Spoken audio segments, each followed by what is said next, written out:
All right, fellas, episode 8 coming at you. This is gonna be a good one. How you guys doing? Doing good, man. Doing good. All right, so here's what we got lined up. We're gonna talk a little bit about AI and what Elon Musk has to say about it, and kind of our own, some of our own interactions or how we use it in everyday life. Artificial intelligence, just in case. Yes, how I use that now for sermon prep instead of reading the Bible. It's pretty amazing. Oh man! But trampolines. We grew up on trampolines. We played on trampolines. We got hurt on trampolines. It's going to be a lot of fun. With that comes bikes, because the whole BMX thing was a huge thing when we grew up as well. Of course, it's golf season. The Masters are coming up, so we're going to be Ronda Rousey just wrote a book about her experience with traumatic brain injury. So here is the list right here, and that is my robot with. What is he holding? Is he holding a sword? An arrow and a. His hand is a pointer. Anyway. That's great. Okay. So and every once in a while we are going to draw something that we are talking about and see who has the best version of it. So far, LeBeau has the Kings of Monaco. Do you still have that, LeBeau? Yeah, dude. Check it out. 3D. Wait, let's get it in frame. Get it in frame. Put it a little closer. Got a little glare. Put it in frame. Boom! Come on. That looks like the tiger I remember. It looks like the Burger King hat. It looks like you've been drawing on your arms too. It was the Burger King hat. On your arms. That was the Burger King hat. Yeah, it's amazing. It's so good. I gotta have it my way. Your way. Andale way. Your way. Okay, so let's start. I figured we'd start a little lighthearted, and go with some trampoline type of things. You guys remember we grew up playing on the trampoline, and it was a ton of fun. What do you remember about it, Vince? I remember it was one of the best experiences of my childhood, being on that trampoline with like friends. Do you remember when we used to like try and like bounce each other like up to try and get each other to bounce? I think everybody's objective was to get everybody off the trampoline. To like hurt. We're all boys, but we want to hurt each other. Always. So, but it was such a fun experience. I mean, I remember you had a trampoline in your backyard, and our boy Victor, rest in peace. He had a trampoline in his backyard, and man, such a big part of our childhood. I mean, there's stories I want to get everybody else's kind of take on, but there's some stories I want to tell after like we respond to these videos. Well, let me show one video. We got 2 video clips we're going to react to. Let me show you one. We'll continue our own personal experience. This one's a quick one, but check this out right here. Hey, shit. Like this shit. Dude, he's like 2 inches from the ground. Like this shit.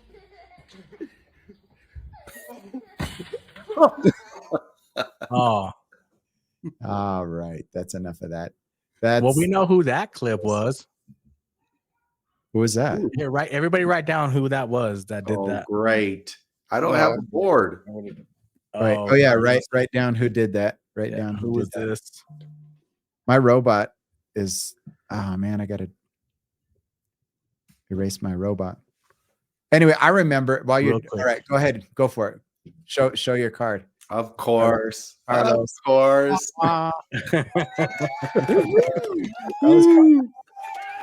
Although that was not Carlos in the video. That was Carlos in the video. So I just real quick, one story I remember. We were over Victor's house. Oh my god, and dude, I still have the scars. Well, the geniuses that we decided, hey, let's get up on top of the roof and try and do like a back on on the trampoline. Yeah, and that's where you jump and land on your back. Yeah. So Victor goes, boom, lands it. I go, boom, land it. Carlos is like, oh, I got it. First of all, let me explain something. That trampoline was not regulation size. Yes, it was. Doesn't matter. I was used to jumping on Olympic grade trampolines. This Yes, was yes. not. It was, Okay. So I'm gonna draw the picture. So he goes and he lands kind of on his back, but then he goes and his legs, he's like upside down, They fly up. and his shins hit the side The of that. gutters. Like here's the gutter, and my shins go bunk, and then I bounce back off, and I land off of the trampoline, dude. Oh my Yeah. My shins are still have a dent in them to this day because of that. Your shins have a dent. Yes, dude, my shins are like, Oh, God. yeah, it was painful. That's funny. No, I remember we would literally like Victor was the first one to get one.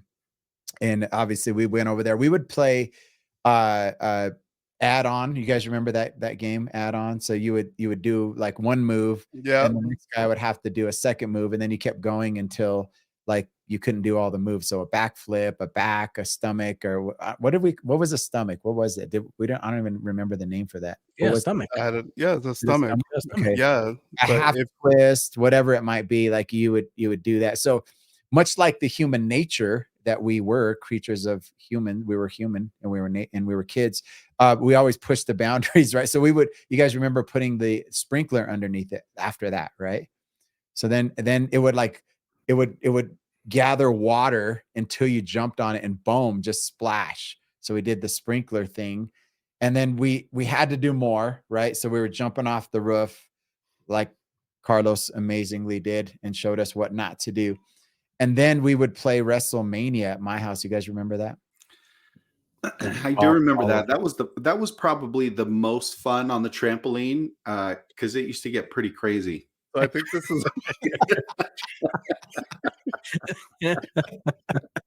so see off the roof and then goes back. And, What am I saying? ah! If you're like listening on Spotify, I'm so sorry. You're missing out. Dude, oh my goodness. An amazing drawing. Yes. I remember, who was it at your house, Joe, that jumped up so high that ended up like flying off? Oh, that was Mark. It was my nephew Mark. It was Mark. It landed right on the floor, dude. No, Yeah. it was Victor. No, it was Victor Mark. did that too, Victor but did it Mark too. also did that. Yeah. Mark went up and he hit the ground, and we were going to play football after, and he's like, dude, Yes. I'm good. And we had to like roll him off. Speaking of bikes, we had to roll him off on a bike. Yeah, he like injured his lower back somehow because he fell off like onto the grass. Dude, he was doing it back. Like he was in position to do a back and just went straight on the ground. Yeah. So, and then my brother's friend, Jeff, rest his soul as well. Rest in peace. Oh, 6'8", 6'11". Remember the dude, the giant of a guy? I didn't remember Yeah. that. Yeah, Yeah. he jumped, and then I was so pissed, bro, because our dog Lady would run underneath the trampoline, and every time he did a back, he would come inches from hitting the grass, and I'm like, he's gonna kill my dog. Lady, she's getting under there, and like I was so like worried that he was gonna do a back and smash our dog because she kept running back and forth. So I remember that too. So what'd you do? I just got mad and didn't do anything because it was No, you didn't, dude. You took a He was a basketball monster. and you rolled it underneath. Oh yes. Yeah, that's Right. exactly what he did. Yeah, He's like, I put a basketball that. under I there. remember that. So if Dude. you can imagine, like, if you're watching or listening, like doing a back, like jumping, landing on your back, and you were so heavy that the trampoline went all the way down almost to the ground to where he hit the basketball with his back. That's what we're talking about right now. My goodness. And I remember at least once, maybe twice, we actually stayed the night outdoor on the trampoline for some. Yep. You guys remember that? Yeah, and wake up with like a million mosquito bites. Yes. I was gonna say that. I remember waking up Yeah. like flies all the over. hot sun. Yeah, it was we That's good. definitely did not exercise any precautions on trampolines whatsoever. No. And we did got you exercise. did you have the protector? I don't remember. It was I like the protector for the springs. not the net, because No.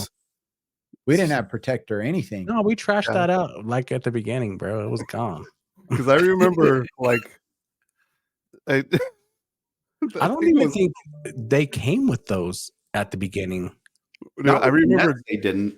I do No. remember going in between those springs a few times and jacking Yeah. on my legs. Yeah. Dude, and the springs would open up and then close and Oh pinch. my goodness. That was So amazing. bad. Yeah. So much fun. This is a great subject, Joe. I have so many memories of jumping on the trampoline, man. I mean, even good and bad. You know what I mean? Like I remember at Victor's house, and I'm gonna put all of us on the spot, but I remember we were at Victor's house and we were jumping on the trampoline, and the train was so close to his backyard, and then the highway was right there as well. So we decided it would be a bright idea to go get rocks from the train tracks Mafiosos, and bro. jump on the trampoline and just bomb the train when it would come, bomb cars going by on the highway. We were just dummies, dude. Yeah. Break the Dummies. train, break the egg with real eggs, doing all that. Do you remember kind of that time the guy actually Yeah, came around? Do you remember the guy came around to look for us? Yeah. Yes. Crazy. That was in Yeah. the mountains, wasn't it? No, that was on the that was at trampoline Victor's. too. Oh. Joe, Oh. that incident was also in the mountains, but there We'll was save that. another incident. We'll save that up for another We'll episode. save that for Yeah. another episode. That left a mark on my I just remember Victor being the one that jumped. We all sprung him so high, and he didn't know where he was going. He landed on the ground, and I remember Jeff running over there and like being like, boom, slamming him on the ground and saying, "Don't move. He could have internal bleeding."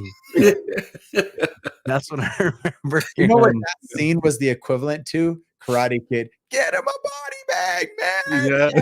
Like that was one of those Yeah. scenes where Jeff saying, "Don't move." You could like it was one of Yeah. those Internal bleeding. moments. We'll never And it wasn't because he just hit the ground, because he hit his stomach like on the railing and then hit the Yes. ground. folded Yeah. over the railing and then Yep. slid backwards right to his Oh back. my goodness. Yeah, So, and he was a little like- guy. Like Yeah. when my kids were of age, I ended up buying them one for our backyard.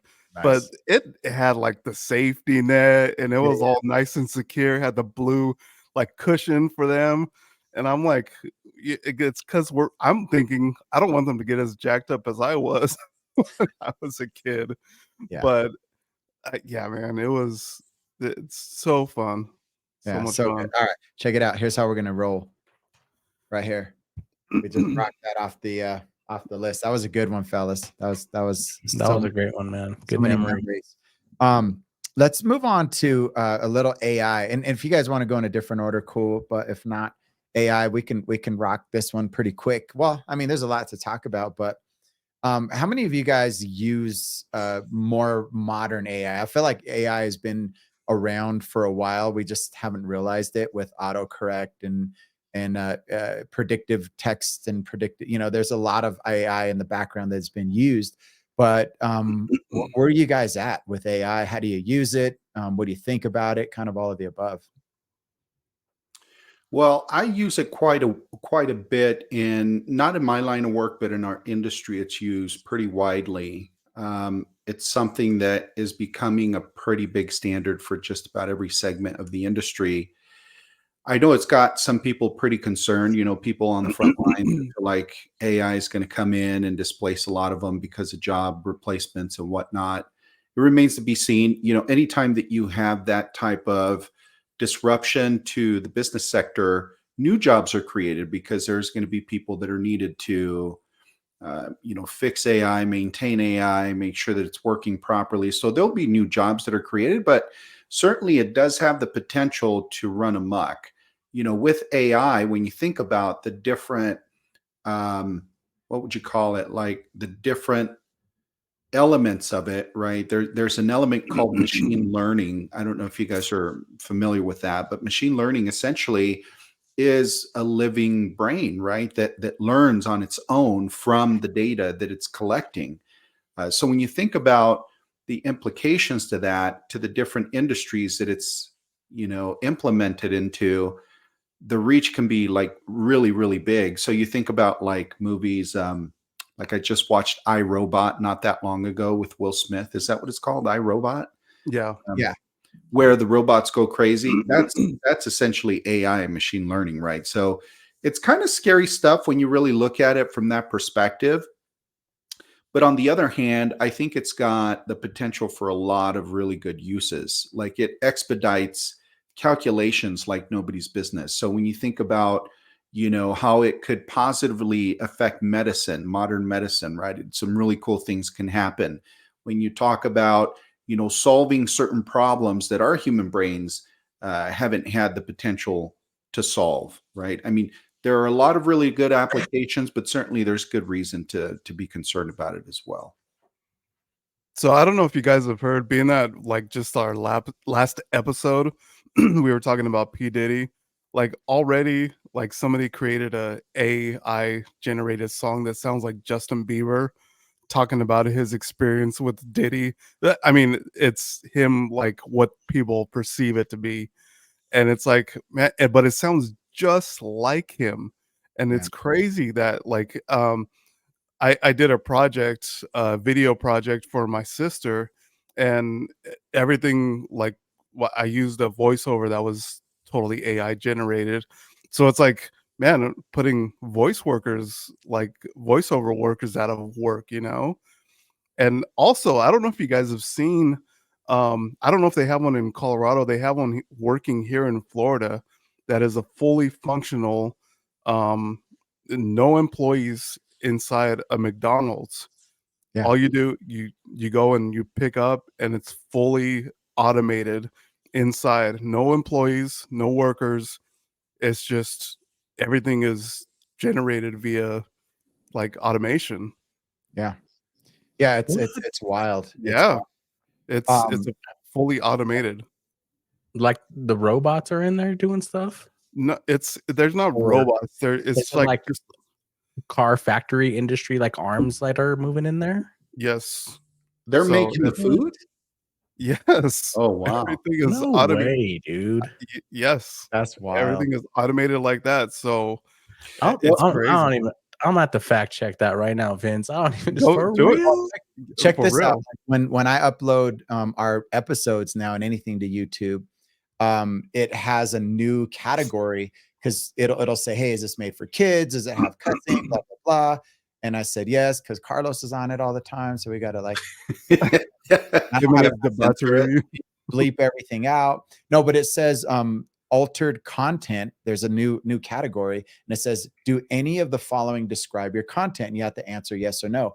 And there's three things here. It says makes a real person appear to say or do something they didn't say or do, alters footage of a real event or place, or generates a realistic looking scene that didn't actually occur. So what it's trying to do is prevent AI generated falsities, from happening by you indicating ahead of time, yes or no, it does, and Well, so think about like fraud, right? So I had to deal with a bunch of identity theft like last year, I want to say. Think about how criminals who are tech savvy, and there are a ton there's of them, more right? people out there that have Hackers. fat cheeks. Dude, these sexy cheeks are not hard to replicate, but with AI, I'm sure they can get Man. That's a lot of pixels, brah. it. HD, baby. No, but go for it. Sorry. No, I was just going to say, the fraud that is potential through AI is crazy. To Vince's point, right? What if somebody were to get just a small sampling of your voice? If a telemarketer calls you, right, and they're some fraudster, they record your voice and then they put your voice through AI and have you say something else to either a company that you work with or, a company where you do business at. Like it can be problematic. And with every great revolution, here's the thing: there are always unintended consequences. With every good thing that's ever put out, there are always hurdles that come up after you actually start to use it. Yeah. With AI, though, some people think that those unintended consequences could be a lot higher in terms of severity. Where they're really going to impact humanity on a big scale. Time will tell, but I think that there's certainly cause for concern there. Let's do this. Let's see what Elon Musk has to say about it. And then I want to also, before we move on from this topic, kind of share how it's helpful in our everyday lives or how we use Well, it. so this clip is Elon Musk. It's one of he has a lot to say about AI because he is like one of the guys who was in the front of it, Yeah. right now. But this kind of freaked me out the way he just described this. So just let me know what you guys think. I'm a little worried about the AI stuff. I think it's something, I don't know, which we should be concerned about. I don't know, I think we should need some kind of like regulatory authority or something that's overseeing AI development and just making sure that it's That's being done operating now, within by the the way. public interest. And, it's quite a dangerous technology. And I fear I may have done some things to accelerate it, which is, I don't know. So, I mean, some of the AI stuff I think is just obviously useful, like what we're doing with. All right. I mean, the guy looks AI, right? So Yeah. that's one of the many clips. It wasn't the one that I initially had. The one that I was talking that I seen. I think I sent it to you guys. It was saying they're asking him if AI is like he's like AI. He was saying that AI is not a danger. It's like AI is like they're constantly learning, and it's like if if we're building a road and an ant is in the roadway, it's not like we're harming the ants, we're just moving it out of the way. That's kind of what AI is doing right now with human interactive and everything, is that AI is kind of taking that control and moving us out of the way like we're the ants now. It's like Well, that. I will say, I think that, Elon Musk obviously is a really smart dude. He sees things at a different level than I think that the majority of people do. The other thing that I think is going on with Elon Musk is that he's considering the big picture, the long-term picture. Today, I can confidently tell you AI is not anywhere near the level of danger that Elon Musk is discussing, but I it's reasonable to believe that AI can get there if it remains unchecked, if it remains unmonitored. He mentioned something about creating a regulatory body. That's actually being done right now. I can tell you that legislators throughout the country are deliberating different legislative bills to make sure that our data is safe, to make sure that AI essentially is secure, right? Because of the potential for fraud through it. So there are already discussions about that. But I do think that, Elon Musk, obviously for good reason, is concerned there. And I think that, again, if we as the operators currently, AI still needs an operator. AI still needs somebody to go out and buy a server that it can live on, right? So it's still dependent on the human element to exist. At some point, maybe that's not true anymore, but right now, it totally is true. And us being the gatekeepers to it, I think it definitely behooves us to make sure that we build these checks and balances to make sure that we don't get to those points, right? To the points that Elon Musk is trying to articulate.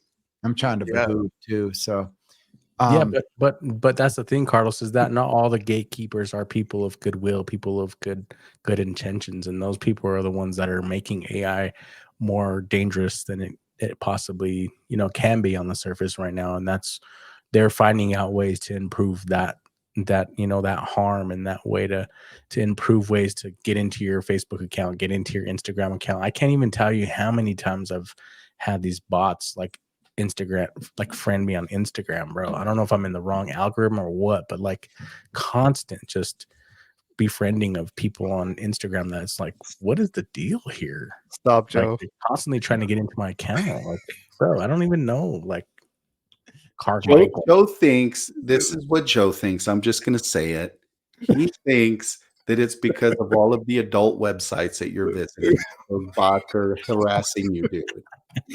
No, I don't. These I bots don't are visit wearing a whole lot of clothes. adult websites. That's the problem.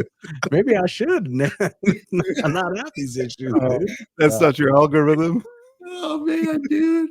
Dude, it's the Instagram Reels thing, man. It's like constant Instagram Reels, and I think I don't know for whatever reason it sees me sharing Reels all the time, and it wants to, decide that it wants to be my friend. You know what's crazy is I bet, and I don't know this for a fact, but I bet that like social Cinnamon wants to be media, your friend. that social media like Cinnamon. Facebook, He says Cinnamon wants to Did you be. say cinnamon, dude? Yeah. so tough. Oh my god. I'm gonna have a heart attack.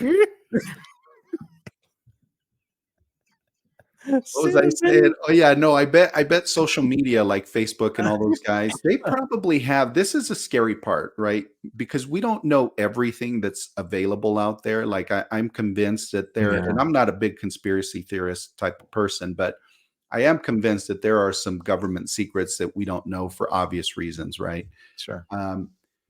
I tend to think Why that don't we social know media. those secrets though? Like, why should there be secrets that are for obvious Well, I reasons mean, that we there's don't there's know? like, there's national security. They can't say everything, right? Because then eventually it's going to get out and you lose the advantage or you become susceptible to attack or whatever, right? But Yeah.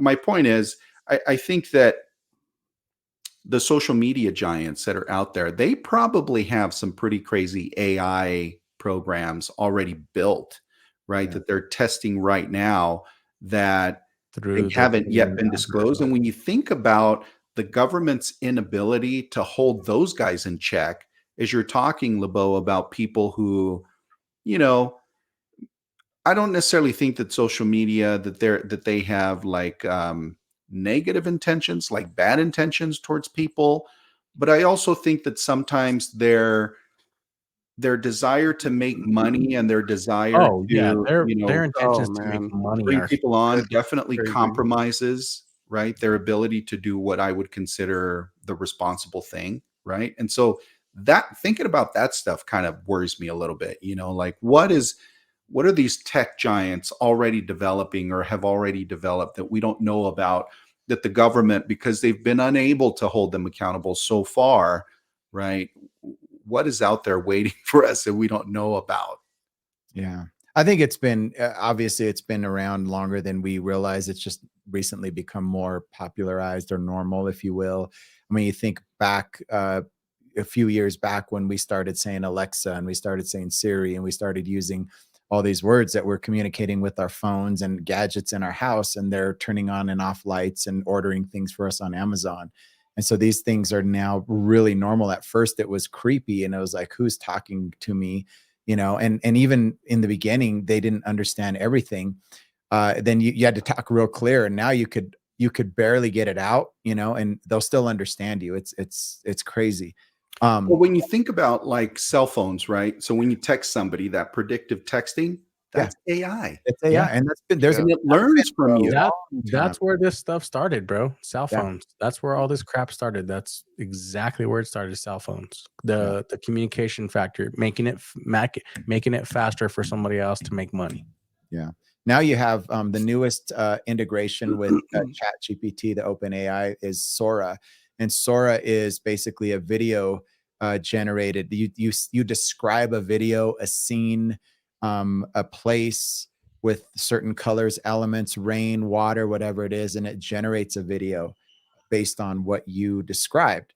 And so this is already here now. This was out probably over a year ago, and I remember some of the early renderings. It looked really funky when you would say, hey, draw Michael Jordan on a horse, and it would just be all weird. I don't know if anybody did that, but it can do stuff like that, right? And so now it looks really good. It looks really good. I use it weekly, almost daily, if you will. I'm sure all of us have used it for email replies. I'm sure I use it for descriptions for YouTube, for what we want to, what we do. Hey, there's three guys. I almost left out LeBeau. 4 guys that Three guys and a gal. 3 guys in a library. 3 guys in cinnamon. You're a cinnamon lover. And you just describe it, and it spits out some things. Like I have my cycling YouTube channel. I don't know why my camera keeps blinking. I hope it stays on. I have my cycling channel, and I say, hey, give me some ideas for rides. Give me some ideas based on power zones. Give me like, and it just all day long. I've even used it to do some research for Bible study and just say, hey, what does the Bible have to say about Christian baptism? And it's not far off. And there's not a whole lot of tweaking to do. Of course, I would never just, grab that and run with it. I would check it and make sure, but there's a ton of useful things for AI. So I think it's a great conversation. We definitely have to come back to it. I've messed around with it a little bit. I've asked it, give me 100-word synopsis of like what Thomas Jefferson did for the United States and all that stuff. And it comes back pretty darn accurate for the things that I know of, Well, of that type of thing. You got to think what kids do nowadays. I mean, it's we're on like these Big Chief Yellow like tabs and with a pencil, and it's like, man, I think, man, it is so unfair. Yeah, and we can keep going, but for now, There was a movie that warned us about all of this. Do you guys remember the movie? A long time ago, there was a movie that Total warned. Recall, Terminator, No. War Games. War Games. Remember when remember the that computer movie. was I taking remember over the and they name wanted of to it. play tic-tac-toe, and then it was going to launch the nuclear weapon? Yes. Oh, He didn't yeah. wanna- Yeah, remember? War Games. it's been a long time since I've seen that movie. It's been a minute. I do remember. It's been a minute. And that was way before phones. Way a long Yeah. time ago. Yeah, it's a good topic of conversation, because I think it's going to be around obviously for forever now. It's just going to continue to become more sophisticated, more widely used in all elements of life, from fast food to insurance to healthcare to body shops. I mean, everything is going to start incorporating AI. Yep. Hey, let's move on to some golf. The Masters are on right now. I'm going to show you a quick video. Then Vince has another video clip. Don't let me forget to play that the movie clip that you wanted. Yep. But let's check out this clip here.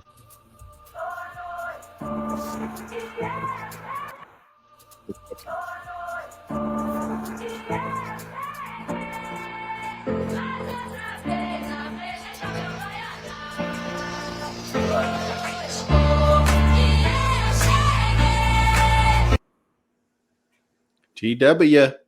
Right. All right. I like it.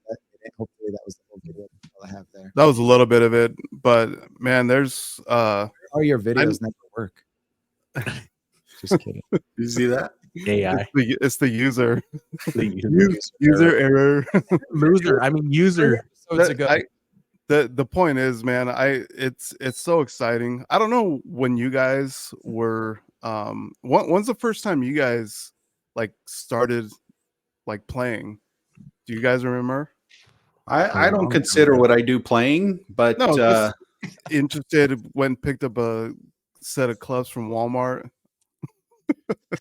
dude, actually my first set of clubs I still have, and they're actually really nice. My wife used to work for Sports Authority. Oh, that's right. You have And the very first time that I was introduced to golf, I was like, I actually enjoy being outdoors, even if I never get any good at it, because you hear of all the, frustrations that amateurs go through when they're trying to improve their game. But I was committed, man. So I went out and invested a good chunk of money in a nice set of clubs. I still have them. I don't golf as much as I'd like to, hence why I suck. What kind are they? Are they Titleist? Are they Top Flight? I don't even know, dude. I can't remember. Anyway, yeah, I can't remember what the brand is, but Is ringing. it's mine. It's a nice mic. You could hear the phone. Yeah. So anyway, yeah, it's probably been 7 years, maybe. Okay. I got into playing probably mid-20s, somewhere around there, maybe early 20s. It was a guy from the church that took me several times, taught me, and then I think Vince took me a few times. Well, crazy enough, LeBeau and I went recently, and we had never. I don't know that we ever played together before that, had we? We did play a couple of times at Highland Hills, Joe.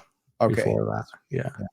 So I went through a season where I was playing a lot, like just at least almost weekly, if not for sure, a couple of times a month, doing the back nine, whatever, as much as you can get in. You always had to calculate it because golf is definitely a time consuming and money consumption type of sport.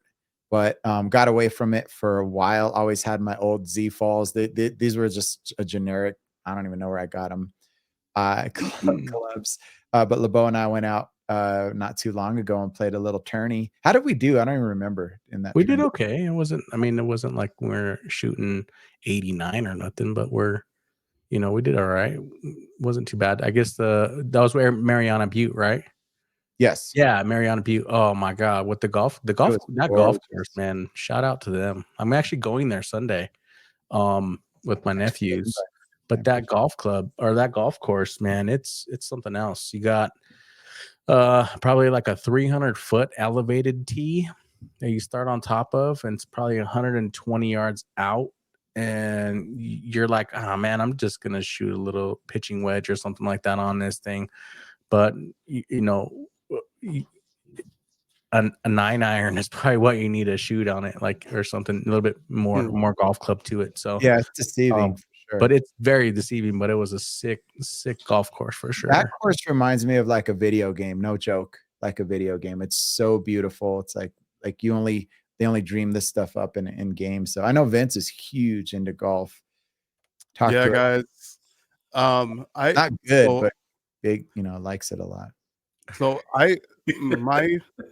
my lowest round was actually a 79, which I was like, it's the only time I've ever hit. I'm usually right now I'm hitting in the 90s, which is like it's horrible right now. I like for a while I was playing like in the mid 80s, which is like a 10 to 15 handicap.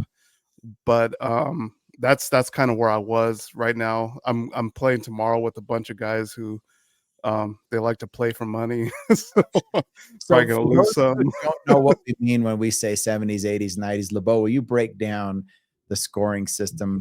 I'm actually not very great at it. I know Vince is actually a good scorer. Let's ask Vince that question, and while you do that, I'll get my prop ready because I'm the prop master, dude. When it comes to show and tell, I got it all figured out. So I'm gonna let Vince break down the scoring. So like a course has it's based on a 72 hole where if you go your first hole is a par 4, which means you have 4 shots.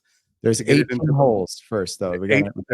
There's 18 holes and then you have 72 shots in that 18 holes. Some you have 4 shots, some holes you have 3, some holes you have 5. But it totals out usually 72 holes. So if you had a perfect game, it would be 72. Yeah, I mean, if you go under. Too. Yeah, these guys are crazy. Some are shooting in like the 60s on regular basis, and even some shooting like below 60. So that means that if you are at a par 5, you got it in a 4, you got it in a 3, you save some. So I just want everybody to kind of get and if you're not a golfer, like a par is if you have 4 shots, you hit it in 4 shots. If you have a bogey, you hit it 1 over, double, triple bogey, whatever. Which I'm a bogey golfer. That's kind of where I am. I usually hit 1 over. Like it turns out where like I'll hit a birdie every once in a while, but then I'll hit like a triple bogey, like a next hole. Just look like a bogey. And the following one, you lose every single ball, and you can't even get to the green. Yeah, that's one thing. What kind of props you got, man? What's that? What kind of props you got? I got my golf clubs up here, actually, bro. I just picked up a nice set, so check these out. These are sticks. They're called sticks. I got my Just Do It towel on there, but I got these. Did he freeze up on that? Did you guys see that, or did he freeze up? No, I seen it. Did I freeze up? I got my. Of course, I have to have an orange golf towel. Just Do It. I'm a Nike guy, but I got these golf clubs by Sticks. And they have like a little orange stripe right here because I'm like the black and orange guy, but they're all black graphite shaft, active shaft golf clubs. and they kind of just match my personality. That's the kind of person I am. I So, would take you for an active shaft kind of guy. active shaft. Yep, for sure.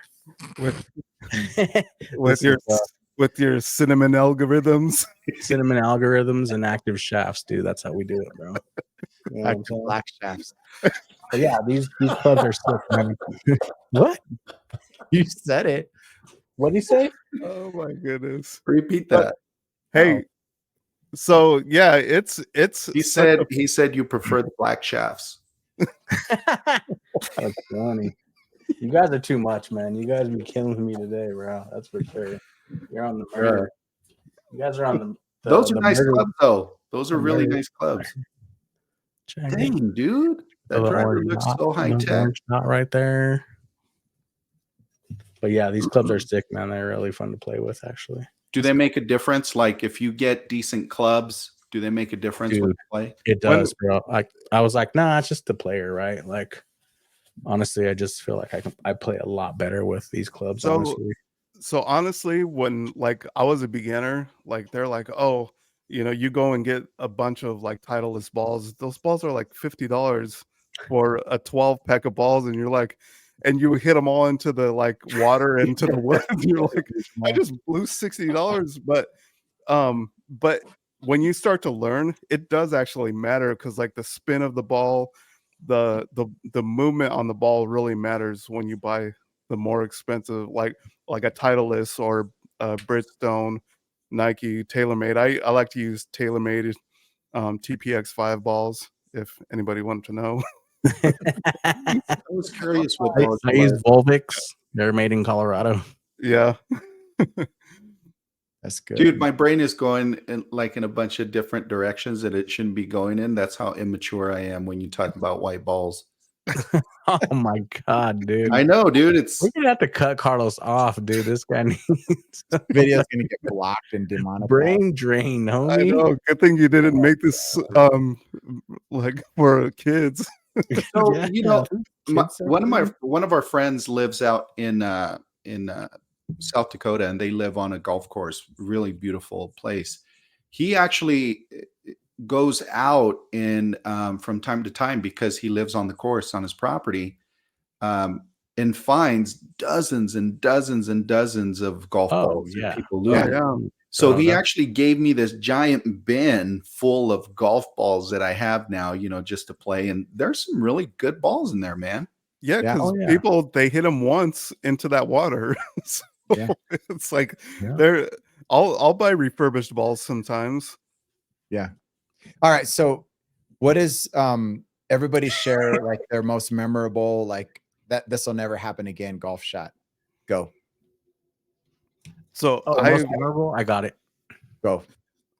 It's when I think is I can't remember the name of the golfer. Anyways, he shoots it across. Are you talking about for me personally? Your shot. You. yeah, Oh, you. me personally. I can tell you the Oh. best basketball shot, Michael Jordan. Duh. Oh my goodness. No, I didn't know you meant golf shot. Me. No, like personally. your own experience. Like what was your best shot you remember? Lucky, never happened again, whatever. Maybe you called it and it worked. Hole in one and you actually did it. Like anything like that. No, I've never had a hole in one or nothing like that, dude. I mean, just dropping it near the tee, like near the There's near not the one hole shot on you're any like shot, dude. Is there's just- not one shot that made you buy those new clubs. He's like, I'm grown pro. I'm going No. pro. the best thing honestly, the best thing I love about golf is that I can get a cigar and I can go out there with my nephews, be out in the sun, listen to their trash music, smoke my cigars, watch them get faded, and like just hang out with them, dude. Like that's That the Kendrick best. Lamar diss track. Yeah, Dude, for you guys sure. hear that? That's fire. Yeah. Kendrick So Lamar. have, Those are some have bars you right there. so Joe, have you ever hit a hole in one? Nope. Eagle? Eagle is 2 under or what is No, it? it's- 2 on a par 3. Yeah, you hit it. I've No, done on a it too. no on a par 5. You've hit it in 3 shots on Yes. a par 5. I've done that once. What? I did. Yeah, I've done Oh, I that. see that. I've done that 3 times. Yeah, all right. Yeah. Yeah, And then you woke up. yeah. I know, dude. I'm still waiting for that shot Oh, myself. that's pretty cool. Carlos, you got any memorable ones? I'm still waiting for it. Gotcha. All right, let's move on. We got golf out of the way, trampolines, AI.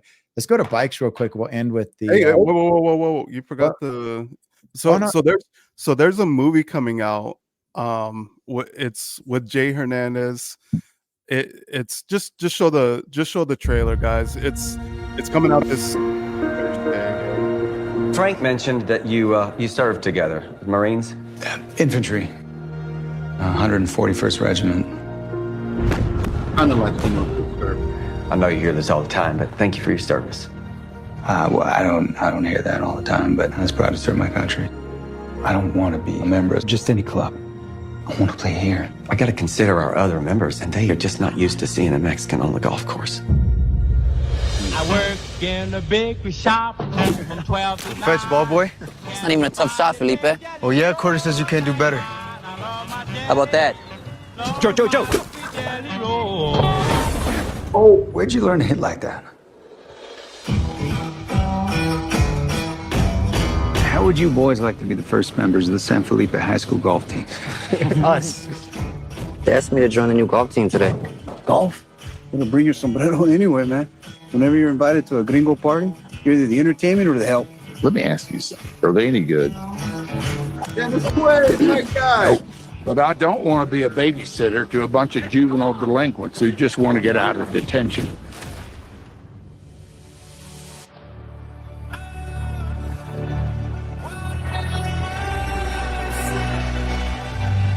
You boys built all this. Yes, Mr. Mitchell. Sorry, boys. When we spoke on the phone, I assumed you were American. Well, you assume right. That's right, okay.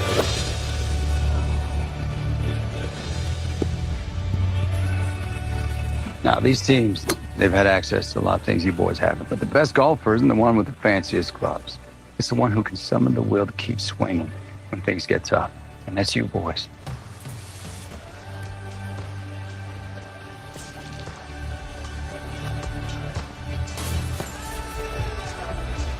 People need to see us as more than just caddies and cannon fodder.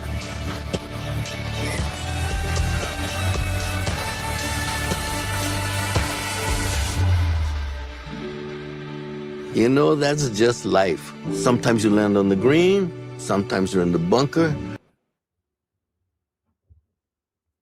My guy, Cheech. Pretty good, man. Dude, that gives me little bubbles in my throat, man. Yeah, man. Really good. Looks like a great movie, right? Who is it based on? Who's the movie based on? Is it based on Lee Trevino, or is it based on I don't know. or who? I don't know who it's based on, but I'll let you guys know when I go watch it this Thursday. Dude, I'm gonna go watch it too. It comes out this comes out Thursday? Yeah. So is it streaming or is it at the theaters? It's at the theaters. I'm gonna go see it. I'm gonna go see that too, man. That's awesome. We got to watch that. I mean, there has to be. It's funny because we were kind of looking, just to let everybody know, we were kind of looking for subjects on what to talk about this week, episode 8, and I'm like, oh duh, it's the Masters this week. I mean, we have to talk about golf. I have my golf gear on, ready to go. I'm ready to go right now, guys. I'll go play in the dark right now.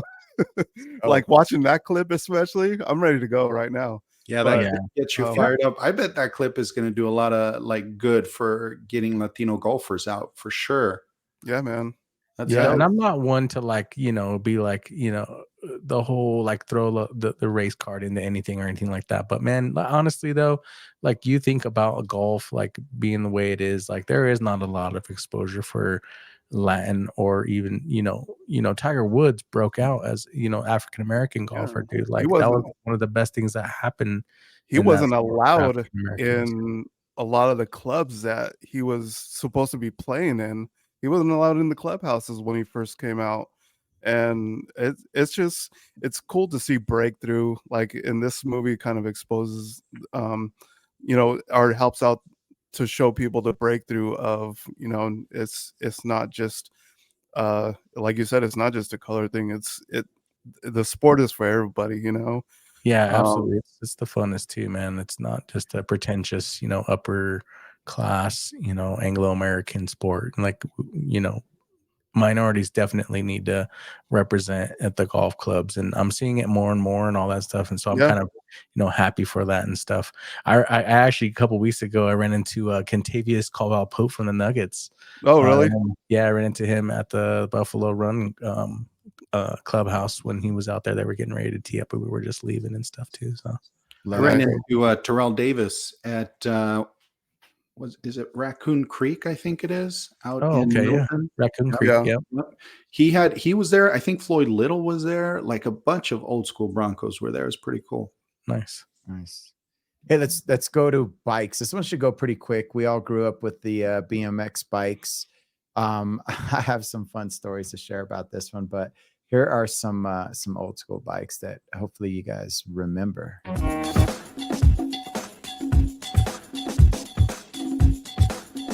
Oh, that's dope. I know. Yeah. Of course, RO. Bro, they don't have this one on here. Thruster? I don't remember that. I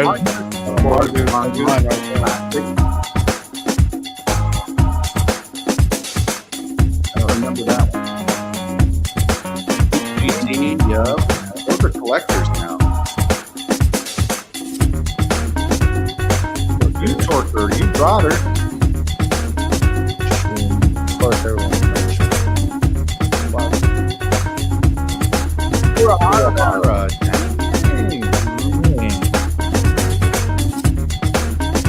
Preacher's Kid, Ripper. Skyway, that one's tight too. I like the North Carolina thing. Clutch.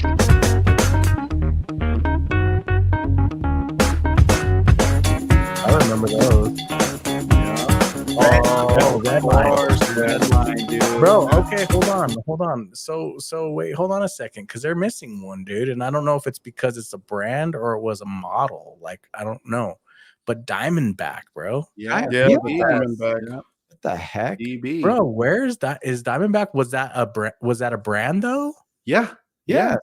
Dude, You're right. Diamondback, bro. Come on. But Diamondback, I don't know if it was like as high end, like Diamondback was more like the common, it wasn't like a performance bike. Bro, everybody had a Like Diamondback, Redline, bro. like Redline is performance. GT is like, those dudes. Diamondback was up there with. I'm busy drawing a picture. Go ahead and talk. I'm gonna draw. Bro, a I had a Diamondback, and I know a Diamondback was up there because my grandparents were broke to buy me the Diamondback, bro. Yes. Like, I know it was up there. I remember. I think Joe, you had a Haro, didn't you? Well, that's the story I was going to share. All right, so okay. Here's my thing. So we all remember, we grew up in Commerce City, the stinky town. Really didn't know what we didn't know. We were poor side of Colorado, whatever you want to call it. Smelled like dog food in the morning. We all lost our hair from drinking the water. This Purina was there, yeah. We grew up in. And so my dad bought me, I don't even know what it was. It was from the secondhand store. And I basically sanded it down and it looked chrome. Like we basically, I remember that. I remember. And if I remember right, I think we stole a bike out of somebody's yard and I grabbed the rims off of it because they were chrome rims. Yeah. And then we went to Derby Bicycle in Commerce, which is still a thing in Thornton. Yeah. Okay, so I went to Derby Bicycle, and I don't remember. I wish I remember the guy's name, but he sold the sticker packets. I think his name's Ken. Ken, yes, Ken. He has funky veins on his legs from riding I think bikes. that's his name. Yeah, I feel like that is. But I just remember the ugly veins on his legs. So he sold the whole sticker pack. And whatever that bike was that weighed 1,000 pounds, so it couldn't have been anything expensive. I sanded it down, stole the rims, put them on, and then put the sticker of Dino Detour on it. Oh, and yeah. So it was a fake Dino Detour. And years later, I had it in our storage shed. It was the pride of everything because I loved it. You don't ride it after a while, but you still save it. But why was it the Pride though? Because you had stuff on it, bro. Remember, you had the pegs on the back. Yeah. Victor used to always hang on the back while we would go bike riding. Like it was dynamic because it was Dino Detour was dynamic because of the things that we did during this time. Right, but it wasn't really a Dino Detour. It was stickers on a bike, on a frame. But all that to say is I went back later, and I want to share that story with Victor because I have a funny one. But I went back a few years later, and I'm like, I gotta go get my bike. I'd already moved out and got married and all this and that. I go back, and remember a while back when I told you my dad gives away everything? Oh no, dude! He gave my bike away. Oh my goodness! Hey, dude, he gave my bike away. Well, like my heart hurt for a long time after that. So, but to LeBeau's point, got a bike that was. I mean, it was some kid from the church, that some kid from the church that wanted a bike and just got blessed. I guess I don't know. So you had to see him ride the bike. I don't even know where you went. Oh, okay. You're like, kid, watch yourself. Watch yourself. He probably sold it. He probably sold the bike next weekend. He may have. You may have.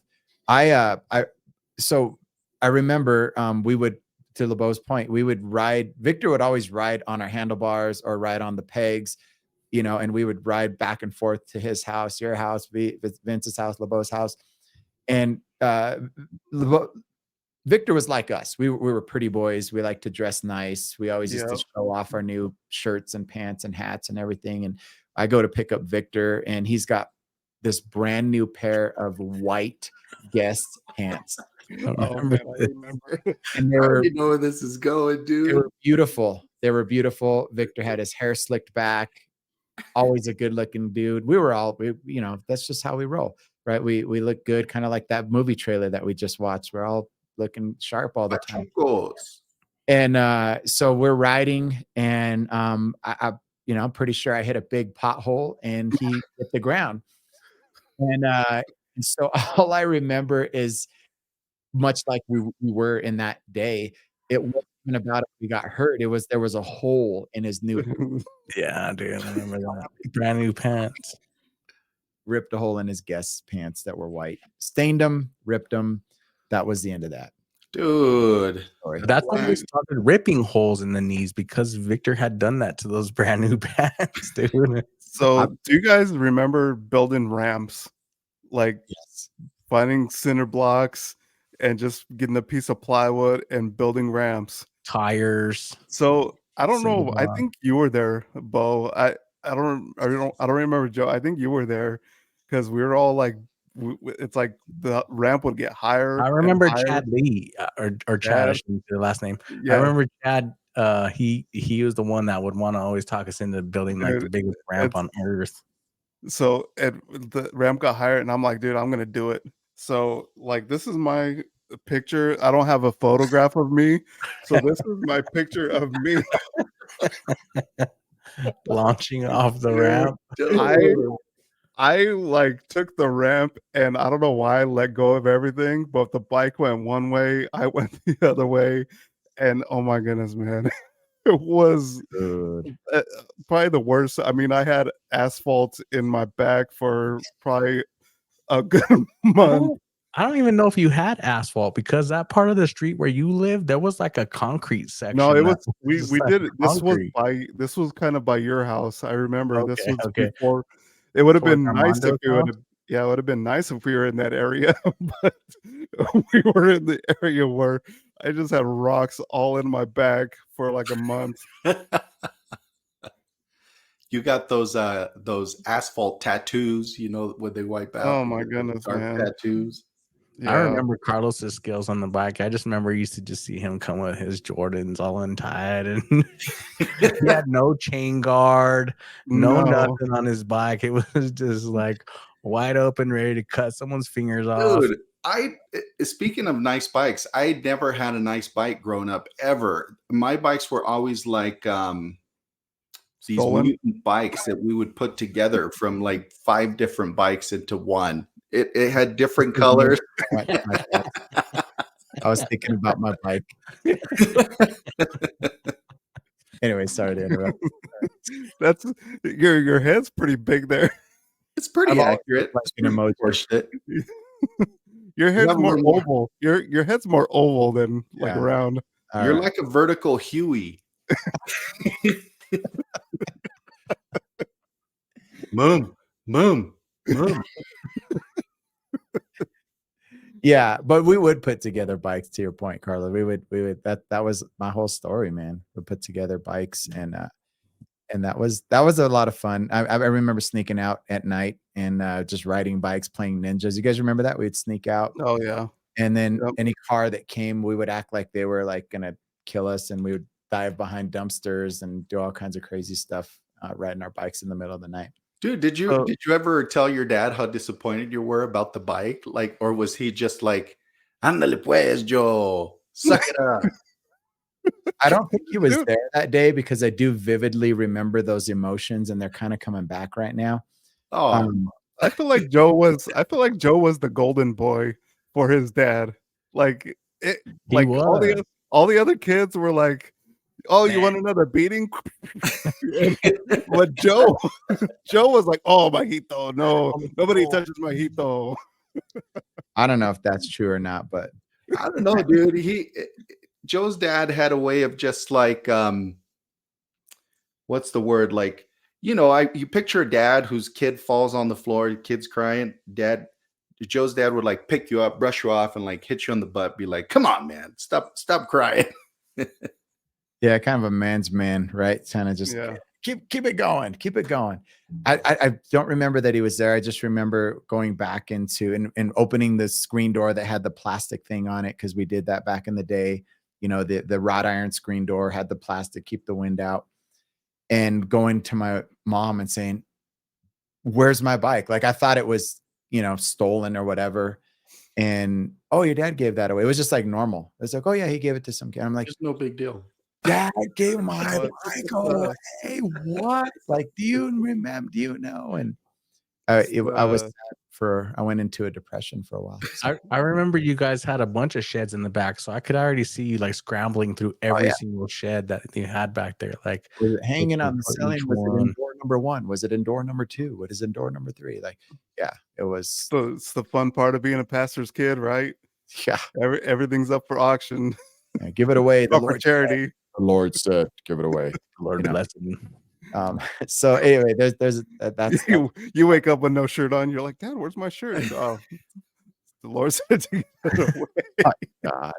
Nah, man, bikes, another great subject, man. Honestly, so many memories come back from the whole bike thing. We used to always just terrorize the neighborhood on our bikes. We'd be up and down day Do you and remember night. those dirt hills behind LeBeau's house? Yeah, bro, those were the dude, best. those were monsters. Those were so much fun. Yeah. It was like a BMX course, and we didn't have to like even like. Yeah, we it was didn't build- before BMX courses came out. That is where Nato now has his shop. Remember, they built all those shops back there, those industry whatever businesses. That was before then, right? Yeah, it was while they were building those, or right before it. Yeah, that was fun. That was fun for sure. Man, so many good memories. Hey, LeBeau brought up a good topic about TBI, and so and that stands for what again, LeBeau? Traumatic brain injury, or also CTE. CTE is another thing for it as well. Yeah, there's and you had mentioned that Ronda Rousey just recently released a book and is talking about kind of her experience with it. And I found an interview. I think it's maybe 3-4 minutes long, but we'll watch a little bit of it and then comment on it, because it is something that is real, something that's happening. And we'll finish with this story. Yeah, just play. We're back now with a living legend in the world of fighting. Ronda Rousey was the first female inducted into the UFC Hall of Fame, the only woman to ever hold both UFC and WWE titles, and the first American woman to win an Olympic medal in judo. She's written her second memoir called Our Fight. And give it up for Ronda Rousey, everybody. Yes. Welcome here, and welcome to the show. And I've always been a big admirer of yours, and all fighters in general, because it's such a tough business, and you've been so open about everything that's gone on in your career and the brutal consequences of fighting. And one of those things is concussions. And I know that you've suffered from concussions. How are you doing right now? I mean, I'm doing fine, but I'm, trying to be appreciative of every day while I have it. I got dementia and Alzheimer's in my family from family members that hadn't been taking impacts their whole lives. So, I'm just trying to appreciate the present. Yeah, that's it. You have to appreciate the present. And you were the first in so many things. You're the first woman to sign a UFC contract. You earned an undefeated. You had a 12-0 record until your big bout and famous fight with Holly Holm in 2015. And how did that bout change the course of your career? I think it just really forced me to confront my own health issues that I've been kind of like bearing and avoiding and living in denial of. That, when my judo career, over 10 years, I'd been experiencing concussion symptoms more often than not. It was back before CTE and all that research was out. And I just got to the point where all the hits I was taking, even though I was having fights that were only a couple seconds, there's 50 rounds of sparring that goes into every fight. And it was just starting to take a toll where, like, I was just getting, every time you get one concussion, the next one's easier, the next one's easier. And by the time I was done, when I went to WWE, I mean, I was getting an open hand slap from Stephanie McMahon and like having concussion symptoms afterward. I mean, it was just getting easier and easier and easier to get hurt. So I just couldn't be fighting at that top level anymore. And it's amazing because people don't see that. They just see, as we're watching here, the glamour and the glory of you in the fight and the excitement of all of those things. But it must have taken you to a dark place. And how did you pull yourself out of that dark place? I mean, my husband had a lot to do with it. He just kept a lot of chocolate and crepes going, and and like love and understanding. And he didn't try to like rush me through it, and let me kind of like take my time in dealing with it, and just like being there for me. And then after the UFC, you go to the WWE to wrestle. You become the champion. What made you step away from that? Well, it's just not a lifestyle that I can continue while being a mom. I was on the road 18 months with my baby, and it was just nothing that we could sustain forever. Would you ever consider going back to the WWE? Not unless things drastically change with how things are run there, and so I highly doubt it. And I know you and your husband Travis, you have a working farm. Yeah. So you're on Instagram, you got animals everywhere. You're working. What's next for you? I mean, we're growing our regenerative Wagyu ranch, just Browsy Acres, and we raise our animals. We have Wagyu and poultry, and we like mimic natural processes to be able to like sequester. All right, let's get into the part that we wanted to talk about, and that's the brain injuries and all that. LeBeau, I know this was something that you wanted to talk about, man. What do you got? It was just a topic that's definitely been coming to light, and we were talking last week about topics coming to light and stuff, and just the changes and what's happening with sports and the exposure and things coming out, and we get through these habitual issues of like constant problems that people are being swept under the rug and whatnot, and it's just kind of to bring it to light again, to like she says, man, she literally said, I'm just thankful for every single day. Like it's almost like she fears for her life that she's gonna pass away because of this type of brain injury and stuff that kind of happens all the time and stuff. And then Michael Strahan himself, I'm sure he's no stranger to the CTE thing. I mean, just hit after hit on the football field. And that was a great point that she brought up. Like, you take a couple of shots during a fight or whatnot, or you're in there for a few minutes, but the training, the stuff that leads up to that is definitely got to take a toll on your body. Like, even at my age, man, I do a couple of things around the house and I get sore, you know what I'm saying? But I mean, just it's a real thing, man. Like, it's a real subject. We've seen athletes even hide behind the CTE thing to get out of like any kind of like criminal cases. We've seen stuff come out about like Aaron Hernandez, those type of things. The things were happening during that time period. You have athletes that just even fall one time. So like Demaryius Thomas, I think he had like a fall like out of nowhere at one time, and then he ended up passing away, at such a young age. So I think it's just definitely like something to bring the light to the subject and to kind of get your guys' opinion on what you guys think about the whole thing. So I wanted to kind of talk about Demaryius Thomas, because as a Denver Broncos fan, as I'm actually a big fan of Demaryius Thomas's, but I was a big critic of his in his last couple years as a Denver Bronco, and not knowing, like, because a lot of this stuff wasn't really, it didn't come to light at that time, but It's not not know been brought it. out. So, but I was a huge critic of his, because if you his last couple years, he would go across the middle, and he was known for going across the middle, getting the ball, taking the hit, and always having the ball in his hands at the end of his hit. Those last couple years, it was like he had those alligator arms where he didn't want to catch the ball. He was always looking for the guy coming to hit him. And I was like, man, what is this guy? Is he become soft? Because he wasn't out, right? Yeah. But it's like you look at it now and it's like, man, I feel so bad for being that critical of him at that time, because he was just trying to protect his well-being. And us as fans sometimes get to the point where we're like, we want to see the gladiator in these Yeah, guys. forget your well-being. We want to see, like, everybody put everything out on the field, but it's like then my son starts playing football, and I'm like, man, I don't want my son to, like, go through that kind of stuff. So that's where it starts to come to light, is where the personal side of the experience comes to light. Because I had my son CJ, he, like, there was a couple times where he got hit, and, like, it was like, man, I don't want to see him go through that kind of stuff, you know? So it was you just even seen recently Vontae Davis, the football player that recently passed away. Yeah, to me, I mean, it's cool that you had Ronda Rousey as an example, because I always football has been at the forefront of the whole CTE.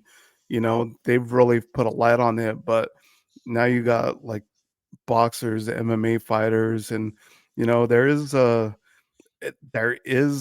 danger of the sport, and it's like, well, is that the reason why, is there a reasoning, or I guess is it acceptable for them to be making this kind of money because they're putting that much sacrifice into what they're doing?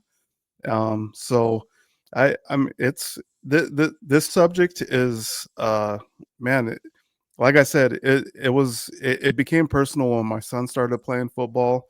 And I know Carlos, your son is a wrestler, and I mean, that's not, he played rugby, and I mean, there had to have been times when you're like, there was some worry, when he would, I know he's a tough kid, but there had to have been times where, like, he pushed the limits, and you're like, man, or he got injured at a point, it's like, man, Yeah, it's you hit the nail on the head, V. Like, you don't really see the gravity or the full impact on a human being until it gets to your house, until it hits home. And yeah, my son has always been very, very competitive, and much like, I consider him a certainly a premier athlete, and much like premier athletes, he struggles sometimes, just recognizing his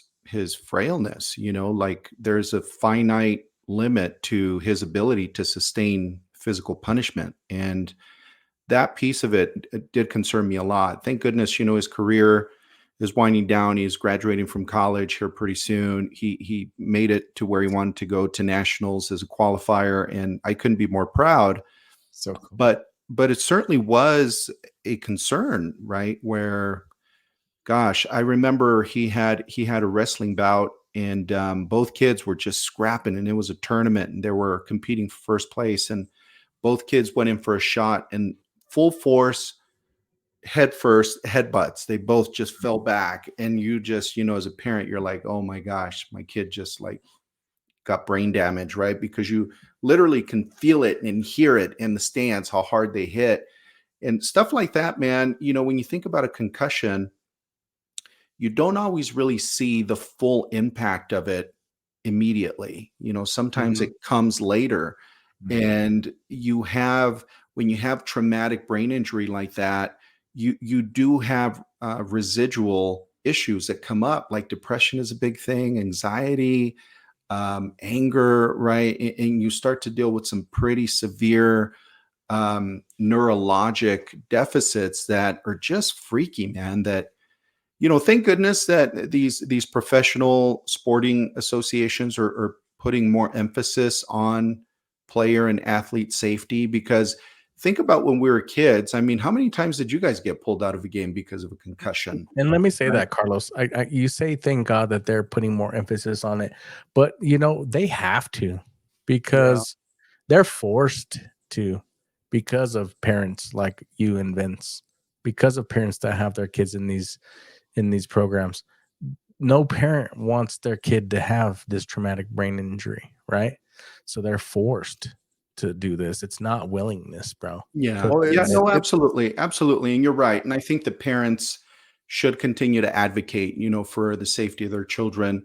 I know that every parent wants to see their children's dreams fulfilled, right? To become a professional athlete and for their child to compete at the highest levels. And I'm one of them. But no parent would ever sacrifice their child's well-being for that. So you're absolutely right. I think parents need to continue to advocate for that. Unfortunately, these regulations, new helmets, new rules, they always happen on the heels of a tragedy, right? Or Yeah.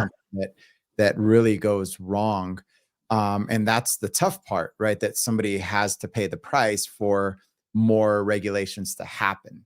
And to LeBeau's point earlier, I did see in that interview with Rhonda, like you could see some fear in her eyes. You could definitely see like legitimate concern, for she mentioned that she has people in her family who've never been hit, never been beat up, who already have Alzheimer's and things like that.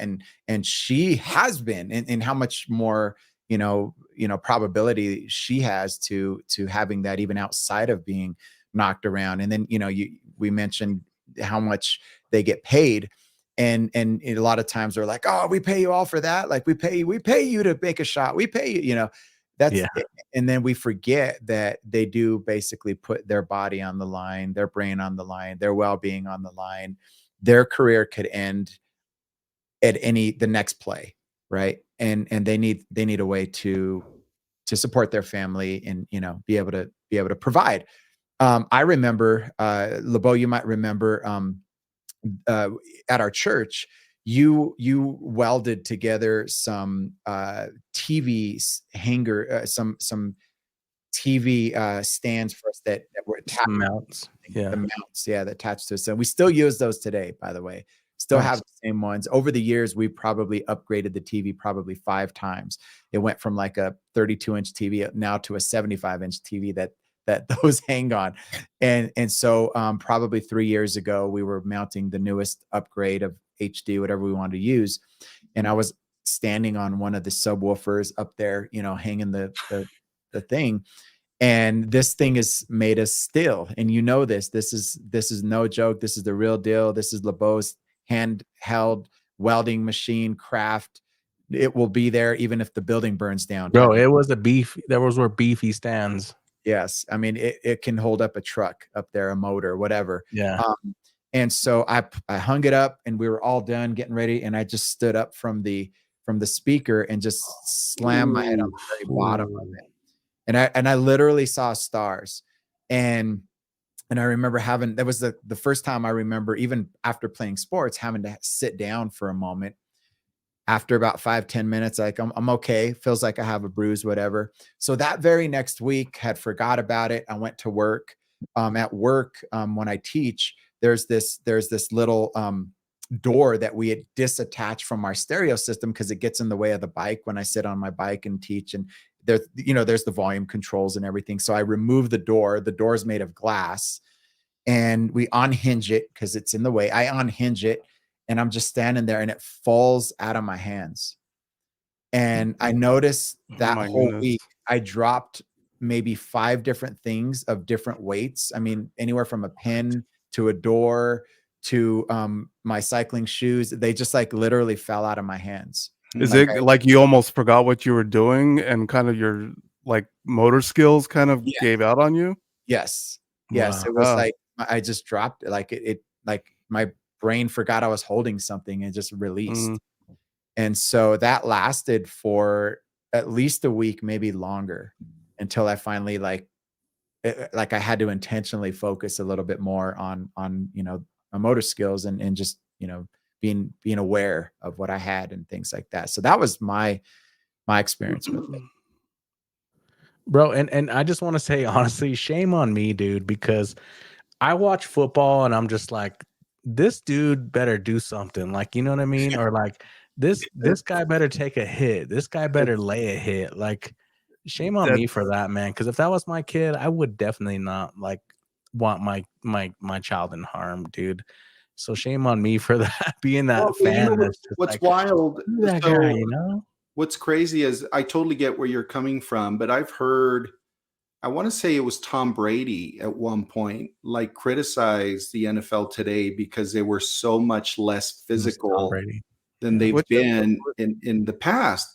Well, to me, it's like, dude, I mean, you're not a linebacker. You're not, you're not a lineman, right? That does get knocked around. You're not a receiver that's going to get hit in the face at 20 miles an hour, however fast they run. So sure, you can't relate to the pain and potential hazards in those positions. To me, I guess everybody makes their own informed decisions, right, as to what type of risk they're comfortable subjecting themselves to. And NFL players make those decisions all the time, right? Entering in the draft, playing college football, and that's all fine. Everybody has the right to make their own decisions. But I don't think that excuses the associations, the NFL, the major leagues, the UFC from making sure that they take as many precautions as reasonable to keep those players safe, right? Because at the end of the day, they are still human beings. And let's face it, man, the last thing you want is to have a star player. What would happen to the NFL if Patrick Mahomes were to go out 30 with a concussion indefinitely, right? I mean, they have a lot riding on these athletes, and it behooves them financially to protect them. So hopefully we continue to see that trend, that these major sporting associations will create more regulations to keep them safe, because it is tragic, man, when you hear. No, I hope we don't see the regulations, bro. Like, that's the thing. I'm not trying to see them take a shortcut to like protect the players. Honestly, well, I misunderstood you. Gladiator. Yeah, we want to see the gladiator ring, and we want to see them in the gladiator dome, bro. Yeah. Like ripping each the other returners line apart, up in the. like, let me show you guys something now that we're talking about this. Have you heard of the new kickoff rules in the NFL? Yeah. Yeah. And this is legit, right? This is legit. It is. Let's check it out. Which is the green here between the 20 and the goal line. All right, so we've got everyone lined up. Now what? Nobody can move until the ball is either caught or hits the ground in the landing zone. And at first thought, that gives the kickoff team an advantage because, one, they can see where the ball lands. But the ripple effects of this are going to be interesting, where teams try to almost coffin corner like you usually hear with a punt, but really try to pin teams down here because now your kickoff team doesn't have as far to run. Any kick that stops in the landing zone must be returned. If it bounces into the end zone, it must be returned or downed. If it's downed, the ball is placed at the 20. This is where it gets fun, though, and where the strategy comes into play. Any kick that goes out the back of the end zone is a touchback, ball placed on the 30. Any kick short of the landing zone is going to be treated like an out-of-bounds kick and ball placed on the 40. But what are teams actually going to do? Well, first off, the return team is going to avoid letting the ball hit into the landing zone and roll into the end zone, because returning from there or getting the touchback at the 20. All right. That's those are wild rules, dude. And they're actually pretty but cool. really that's designed for the collision, right? That happens. Yeah, because that way there's not such of a running go at it. And I actually like those. It's more it'll be more strategy involved in the kicking game. So Well, I it's think going to be a lot more excitement in the kickoff, dude, because you got all these other elements that are going to charge you to run the ball back as well. Like right now, it's just kind of like kickoff, goes out of the back of the end zone, goes to commercial, and you start at the 25 and you go. Now you're going to have those other elements where if you don't get it into that zone, you start at the 30 or so on and so forth. But yeah, definitely. I do like the new rules themselves. Yeah. I just thought of that when we were talking about it and pulled it up real quick. And Yeah, and it's geared around the CT and the Good one, Joe. injuries and everything. Yep. Yep, So yep. I know it's like, you know, we started on the Ronda Rousey thing because it is, I think it's all sports. Like you talk, Carlos, about how, you know, your son is like, he has that in him to where he's like, he wants to push his limits, and he's like, there's no consequences, there's only winning, you know. And that's how these guys are geared. That's how these athletes are geared, of just like, injuries will come and go. I'm not worried about that. And a lot of them are incentivized by, man, I just want to get my family out of a situation, or you know, there's a lot of motivation for them, but they're just they're just geared in a whole different way. But what I was saying was, with Demarius, it's like it comes to that point where you're like, uh-oh, you know, I can start feeling the effects, and that mentality starts to go away to where you're scared of putting your body out on the line and everything. Yeah. So well, and here's the thing, and we could wrap it up with this because it's been a great conversation. I think that we could all remember having all the energy in the world in our late teens, early 20s, and no brains, right? And you pair that with talent, you know, at the highest level. Yep. Your youth, your no brains, and your high talent. And it creates just a crazy, like, I don't care what happens. Storm, yeah. Perfect storm. You know, and then you get into your 30s, they say, and you have a little bit of wisdom, a little bit less, still the energy, right? Then you get to 40s, little less energy, more wisdom, and then you get smarter as you go. So speaking of, I just, one more thing. So speaking of no brains, me and CJ were watching the Travis Scott documentary the other day, and these guys are stage diving, and I'm like, I'm telling CJ, I'm like, we used to do that off of these speakers and everything, and I'm like, imagine doing that now. It's like, oh my goodness, you know. Speaking of, yeah. All brought in no brains. We have so much stories, but guys, it's been a great It episode. has. It's been Been one of awesome. my favorites. I mean, they're all my favorites because I get to hang out with you guys. But this has been really good. This has been man. Yeah, I appreciate you guys. Love you guys. Everyone out there that listens, thank you so much. If you have any suggestions for any topics you want us to cover, let us know. We would love to chat about The CTE one was a suggestion from a viewer, so shout out. Love it. Oh, nice. Yeah. Thank you, whoever you And are. I want to shout out my brother Cecil Star, Anthony Gurley. Today's his passing day, 4/17 or 4/9/17. I just want to say that as well. Love you, much love. Yeah. Man. All right, guys. We'll see you on the next one. Peace out. Peace.